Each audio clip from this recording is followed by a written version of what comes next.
لبيك اللهم لبيك لبيك لا شريك لك لبيك. نہ صرف پاکستان سے بلکہ پوری دنیا کے حجاج پر ہم کو یہ مسئلہ ہوا. بیسیکلی سعودیز جو ہیں وہ اپنا سسٹم اپڈیٹ کر رہے ہیں, وہ آن لائن اس پہ جا رہے ہیں. 65,000 پاکستانی حاجی جو ہیں وہ پیسے جمع کرانے کے باوجود اس سال نہیں جا سکتے. اچھا, آپ کا کیسے ہو گیا؟ اچھا, ہمارا تو بڑا موزانہ طور پہ ہوا کہ ہمیں تو یہ بتایا گیا تھا کہ ہم انہی میں شامل ہیں جن کے پیسے جا چکے ہیں, وہ نہیں جائیں گے. لبيك لا شريك لك لبيك إن الحمد والنعمة لك والملك لا شريك لك. بسم اللہ الرحمن الرحیم. ہمارے ساتھ ہیں حاجی ثاقب احمد. یہ ان لوگوں میں شامل ہیں جنہوں نے حج کے لیے اپلائی کیا تھا. ہمارے سامنے مختلف قسم کے فگرز آتے ہیں. کہا جاتا ہے کہ 70,000 حاجی پاکستان سے جانا چاہتے تھے جن کو موقع نہیں مل سکا. کچھ کہتے ہیں کہ 70,000 اور ایک فگر ہے 68,000, اور پھر کہا گیا کہ 65,000 ایسے لوگ ہیں جنہوں نے اپلیکیشنیں دی تھیں لیکن ان کے ساتھ کیا ہو گیا, وہ حج پہ نہیں جا سکے. آئندہ سال ان کو حج پہ بھیجا جائے گا. تو ثاقب احمد یہ سویڈن میں ہوتے ہیں, سافٹ ویئر انجینئر ہیں. انہوں نے بھی اپلائی کیا تھا, ان کا نام بھی انہی لوگوں میں آ گیا, انہی پاکستانیوں میں آ گیا. ویسے پاکستان سے کئی ہزار نے حج کیا بھی ہے لیکن کئی ہزار رہ گئے جن کی تعداد آپ کے سامنے رکھی ہے. 70,000 بھی کہا جاتا ہے اور 65,000 بھی کہا جاتا ہے. تو ثاقب احمد پر اللہ تعالیٰ کا بڑا کرم ہوا, انہوں نے اور ان کی اہلیہ نے. جیسا کہ انہوں نے اپلائی کیا تھا لیکن ان کا نام پہلے تو آ گیا 70,000 لوگوں میں جو حج پر نہیں جا سکتے تھے, لیکن پھر اچانک سے انہیں پتہ چلا کہ یہ حج پر جا سکتے ہیں. یہ سارا کچھ کیا ہوا, ان سے پوچھتے ہیں اس میں قصور کس کا ہے کہ 70,000 یا جتنے ہزار بھی ہے وہ پاکستانی پیسے جمع کروا دیے لیکن وہ حج پہ نہ جا سکے. کس کا قصور ہے, کس کی نااہلی ہے, کس کا اس معاملے میں کوئی تعلق ہے, ان سے پوچھتے ہیں. اور ساتھ ساتھ ان سے یہ بھی بات کریں گے کہ ان کا حج کیسا رہا, وہاں پہ گرمی کیسی تھی, اور وہاں پہ سب سے ان کے لیے آسانی کہاں پہ ہوئی اور سب سے مشکلات کا سامنا کہاں پہ کرنا پڑا. جناب ثاقب احمد صاحب. جی, جیسے اب آپ نے بتایا ہے کہ اس سال نہ صرف پاکستان سے بلکہ پوری دنیا کے حجاج پر ہم کو یہ مسئلہ ہوا. اور بیسیکلی سعودیز جو ہیں وہ اپنا سسٹم اپڈیٹ کر رہے ہیں, وہ آن لائن اس پہ جا رہے ہیں. تو پچھلے کافی سالوں سے وہ اس چیز کا کر رہے تھے کہ ہم لوگ ایک اسپیسیفک ڈیڈ لائن تک آپ لوگ اپنے معاملات کو پورا کریں اور اس کے حساب سے ہم لوگ جو ہے وہ ویزا ایشو کریں گے. لیکن ہر سال جو ہے کچھ ملکوں کی طرف سے, جس میں پاکستان, انڈیا, بنگلہ دیش, نائجیریا اور آئی تھنک انڈونیشیا, ملیشیا وغیرہ بھی ہیں, تو یہ لوگ اتنا سیریس نہیں لیتے تھے اور وہ ریڈ لائن کے بعد بھی وہ چیزیں چلتی رہتی تھیں اور سعودیز بھی اینڈ پر جا کے ایکسٹینڈ کر دیتے تھے. لیکن اس دفعہ مسئلہ یہ ہوا کہ انہوں نے 14 فروری کی ڈیڈ لائن دی تھی پیمنٹس کے لیے, جو وہاں پر مشاعر کی زمینیں ہوتی ہیں مینا کے اندر, پلاٹس وغیرہ, ان کی پیمنٹ کے لیے. تو اس ڈیٹ تک جو ہے وہ پیمنٹس نہیں ہو سکیں. اور نہیں, پیمنٹس نہیں ہو سکی. جو عام لوگ تھے, آپ لوگوں کی طرف سے نہیں ہو سکی یا کس کی طرف سے نہیں ہو سکی؟ نہیں, اس میں یہ تھا کہ جو ٹور آپریٹرز تھے ان کی طرف سے. تو اس کے بعد یہ ہوا کہ جو لوگوں نے پیمنٹس تو کر دی تھی. اچھا, اس میں لوگوں کا بھی ایشو ہے کہ ہم لوگوں کے اندر بھی ہوتا ہے کہ ہم بعد میں ڈیسائیڈ کرتے ہیں اور لوگ فیبرری مارچ کے اندر جا کے, نارملی رمضان کے بعد جا کے ڈیسائیڈ کرتے ہیں. تو لیکن اس سال سعودیوں نے یہ کیا تھا کہ جو ٹور آپریٹرز ہیں وہ اپنی طور پہ انویسٹمنٹ جو ہے وہ وہاں پر آلریڈی سینڈ کریں اور اس کے بعد پیکیج بیچیں. تو یہ ایشو تھا, 14 فروری تک وہ پیمنٹس نہیں جا سکیں. اس کے بعد پیمنٹ جاتی رہیں اور سب کو یہ لگ رہا تھا کہ جو سعودیہ جیسے پچھلے سالوں کے اندر ایکسٹینڈ کر دیتا تھا اس سال بھی کر دیں گے, لیکن انہوں نے اینڈ پہ نہیں کیا. اور پاکستان کے تقریباً 77,000 حاجی جو ہیں وہ پیسے جمع کرانے کے باوجود ان کا یہ کام خراب ہو گیا. اس کے بعد ڈفرینٹ سطحوں پر کوششیں شروع ہوئیں, سرکاری سطح تک بھی وفد نے بات کی. آئی تھنک اسحاق ڈار بھی شاید انہوں نے فون کیا یا وہ گئے بھی تھے. تو سعودیوں نے پھر 10,000 کا مزید الاؤ کیا, جس سے فگر 67,000 پہ آ گئی. اور شاید بیک چینل سے بات کر کے میں بھی کوئی 2,000 اور الاؤ ہو گیا, کیونکہ آخری جو ہم نے سنا تھا وہ یہ تھا کہ 65,000 پاکستانی حاجی جو ہیں وہ پیسے جمع کرانے کے باوجود اس سال نہیں جا سکے. اچھا, آپ کا کیسے ہو گیا پھر؟ اچھا, ہمارا تو بڑا موزانہ طور پہ ہوا کہ ہمیں تو یہ بتایا گیا تھا کہ ہم انہی میں شامل ہیں جن کے پیسے جا چکے ہیں وہ نہیں جائیں گے. لیکن جو ہمارے ٹور آپریٹر تھے انہوں نے آئی تھنک جانے سے بھی 3-4 دن پہلے ان کی کال آئی کہ جو ہمارے گروپ میں ایک کپل جن کا اپروو ہوا تھا ان کی طبیعت خراب ہوئی ہے، وہ لاسٹ منٹ میں وہ پل آؤٹ کر رہے ہیں. تو انہوں نے کہا کہ لسٹ میں اگلا نام ہمارا تھا، اور انہوں نے ہم سے پوچھا تو ہم تو اسی کام کے لیے ویٹ کر رہے تھے. تو ویزا چینج کے لیے انہوں نے اپلائی کیا، تو اللہ کا شکر ہے ویزا آ گیا. تو پھر موزانہ طور پہ ہی میں کہوں گا کہ بس جانے سے 3-4 دن پہلے اپروول ہوا ہمارا. اچھا، کچھ ٹور آپریٹر ایسے ہیں جن کے بارے میں کہا جاتا ہے کہ وہ بعد میں کچھ لوگوں کو کہتے رہے کہ 2 لاکھ 3 لاکھ 4 لاکھ روپے جمع کروا دیں، آپ کو خصوصی طور پہ ہم بھجوا دیں گے. ہاں، یہ میں نے کچھ فیس بک پہ گروپس جوائن کیے ہوئے تھے، سوشل میڈیا پہ، کیونکہ جب یہ انسرٹنٹی تھی کہ اتنے لوگ نہیں جا رہے، تو کافی جگہ پہ لوگوں نے، کچھ پرائیویٹ حجاج نے اپنے واٹس ایپ گروپ سے بنائے ہوئے تھے کہ ہم احتجاج کرتے ہیں، تو انفارمیشن سرکولیٹ کر رہی تھی.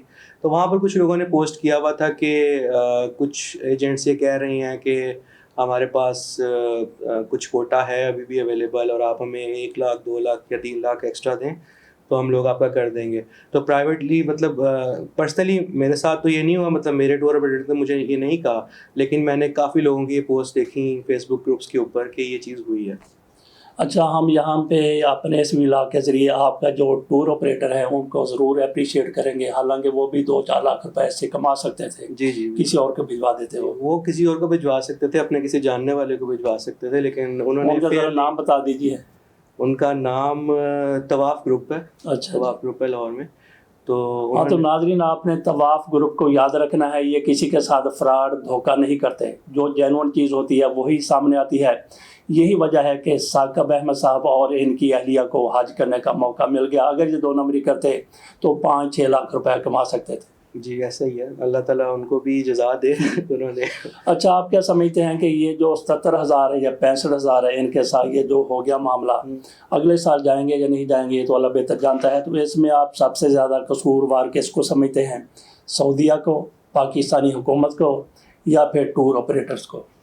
اچھا، اس میں میں کسی کو سنگل آؤٹ نہیں کر سکتا. میں یہ کہوں گا کہ ہر ڈفرینٹ لوگوں کا جو ہے وہ اس میں حصہ ہے. اگر میں سعودیوں کے لحاظ سے دیکھوں تو اس سال ان کا قصور تو نہیں کہہ سکتے، لیکن ان کی طرف سے یہ ہوا کہ انہوں نے ایکسٹینڈ نہیں کیا، جو کہ چیز سمجھ آتی ہے کہ وہ اپنا سسٹم اگر اپڈیٹ کر رہے ہیں تو انہوں نے اس طرح سختی دکھائی. پاکستانی گورنمنٹ کے اینڈ پہ یہ مسئلہ تھا میرے خیال سے، میری ناقص رائے ہو سکتا ہے میں غلط ہوں، کہ ان لوگوں نے پہلے جو گورنمنٹ کا کوٹا ہے وہ پورا کیا، جبکہ اگر انہیں پتہ تھا یا ان تک یہ چیز کمیونیکیٹ ہوئی تھی کہ اس سال سعودیز جو ہیں وہ ایکسٹینڈ نہیں کریں گے، تو انہیں پرائیویٹ کو بھی الاؤ کر دینا چاہیے تھا کہ وہ بھی ساتھ ہی اپنی بکنگ سٹارٹ کر دیتے اور یہ مسئلہ نہ پہنچتا.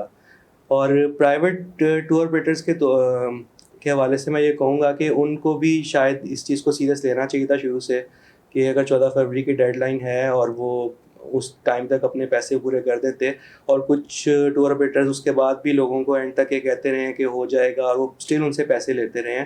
تو میں یہ کہوں گا کہ یہ مطلب ہر جگہ پہ کچھ نہ کچھ کوتاہی ہوئی ہے، جس کی وجہ سے اوور آل اتنا بڑا کرائسس جو ہے وہ بنا. اچھا، تو اگلے مرحلے کی طرف جانے سے پہلے آپ سے یہ سوال بھی کر لیتے ہیں کہ سعودی عرب نے یہ اتنی زیادہ سختی کا اس مرتبہ کیوں مظاہرہ کیا؟ اچھا، جیسا آپ سب نے نیوز پہ دیکھا ہوگا کہ پچھلے سال وہاں پر حج کے دوران کافی زیادہ ہلاکتیں ہوئی تھیں.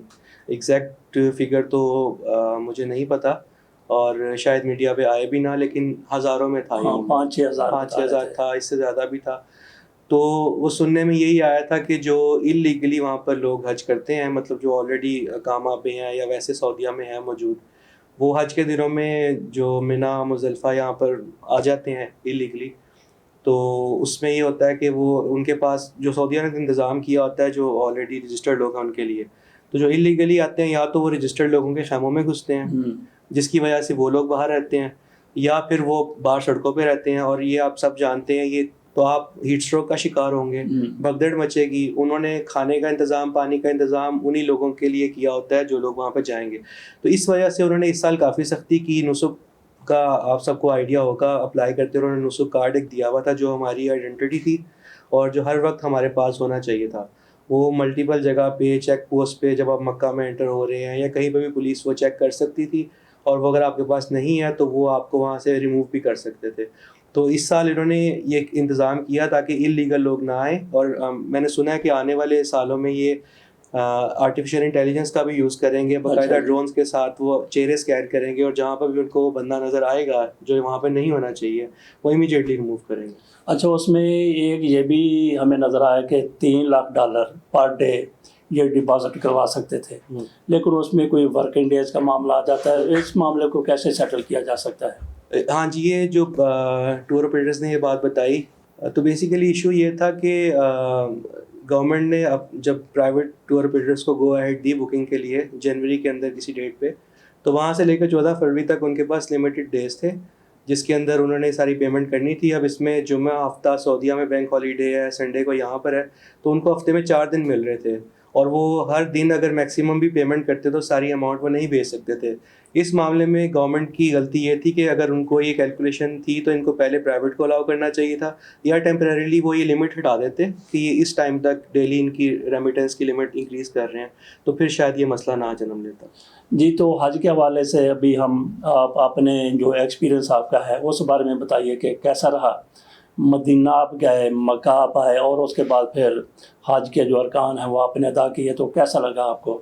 اور وہ جو 70,000 60,000 پاکستانی نہیں گئے تھے, تو کیا باقی جو پاکستانی گئے تھے ان کو ان کی سہولت ملی؟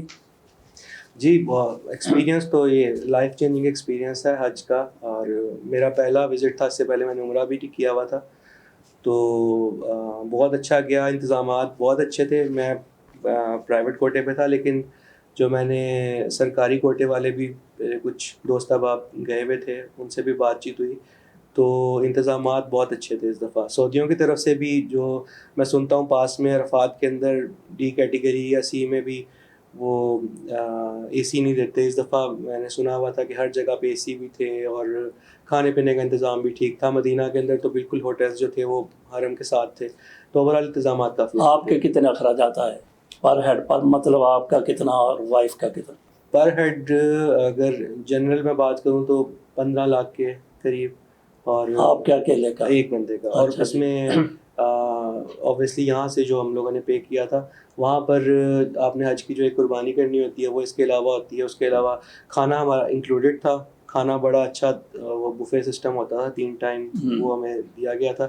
اس کے علاوہ اگر آپ نے خود کئی بار کھانا ہے, کوئی شاپنگ کرنی ہے, تو وہ خرچہ آپ کا الگ ہے. اچھا, جمرات کے حوالے سے وہاں پہ کوئی پابندیاں لگائی گئی اور مولوی صاحبان اس پر اعتراض بھی کر رہے تھے, وہ کیا معاملہ ہے؟ اچھا, جمرات کا یہ تھا کہ کیونکہ پچھلے سال اموات ہوئی تھی کافی, اور گرمی بھی بہت تھی, تو جب ہم لوگ اپنے مینا کے مکتب میں پہنچے ہیں تو وہاں پر ان کی جو حج منسٹری ہے اس کی طرف سے انٹرنس کے اوپر ایک اسکیجول لگایا گیا تھا کہ آپ لوگوں نے رمی جو ہے وہ کس ٹائم پہ کرنی ہے. اچھا, وہ پتھر مارنے والے؟ ہاں جی, وہ رمی کنکریاں جو مارتے ہیں شیطان. ہاں جی, تو تینوں آپ نے مطلب 3 دن مینڈیٹری ہوتی ہے, 1 دن آپ کی آپشنل ہے, تو انہوں نے 4 دنوں کا علیحدہ چارٹ لگایا ہوا تھا, وہ منسٹری کی طرف سے تھا.